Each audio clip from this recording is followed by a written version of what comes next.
என்னோட ஹஸ்பண்டுக்கிட்ட பிடிக்காத விஷயமே என்னென்னா, ஃபோன் போட்டால் எடுக்கவே மாட்டாவ பார்த்துக்கோங்க. ஏதாவது ஆயிட்டு நம்ம ஃபோன் போட்டாலும் அங்கிட்டு எடுபடாது. அதனால் நான்லாம் யாருக்கு ஃபோன் பண்ணணுன்னா எங்கள் அப்பாவுக்கு.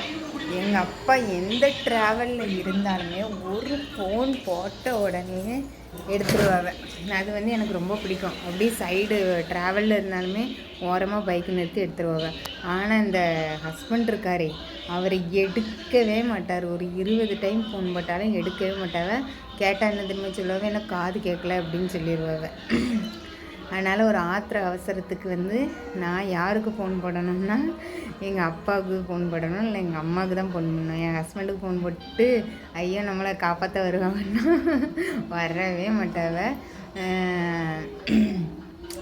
இந்த இதை வச்சுட்டு எப்படி நம்ம வந்து அம்மா வீட்டு பக்கத்தில் இல்லாமல் தூரத்தில் போக முடியும்?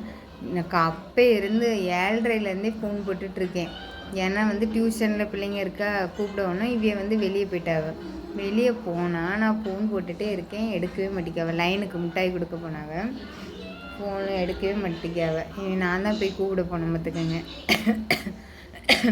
சாப்பிட்டுட்டேன். இப்போ தான் தோசை சுட்டு இன்றைக்கி தேங்காய் சட்னி தான் வச்சேன், வேறு காய்கறிகள்லாம் இல்லை.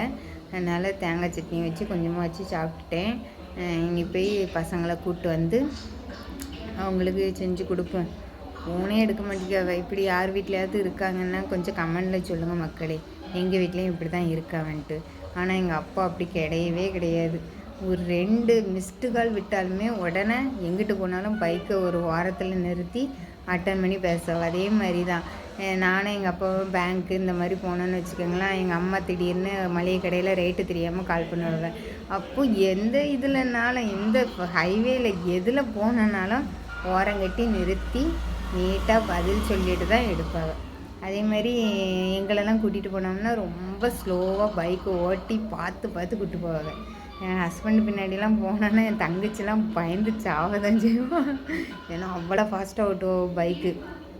இன்னும் இப்போலாம் ஃபாஸ்ட்டாக ஓட்டுறாவ இது பண்ணுவாங்க. அதனால் வந்து என் தங்கச்சி வந்து இவிய கூடனா பைக்கில் போக ரொம்ப ரொம்ப பயப்படுவா பார்த்துக்கோங்க. அப்படியே எக்ஸ்பிரஸ் வேகத்தில் போவா. அது எனக்கு பழகி போச்சு. ஆனால் வந்து அவியல் 2 பேருமே பயந்து சாவதான் செய்வாங்க. இவிய பைக்குன்னா பயந்துருவாங்க. அந்த மாதிரி தான் மக்களே. ஒரு ஃபோனு காலம் அட்டன் பண்ண மாட்டேக்காவ.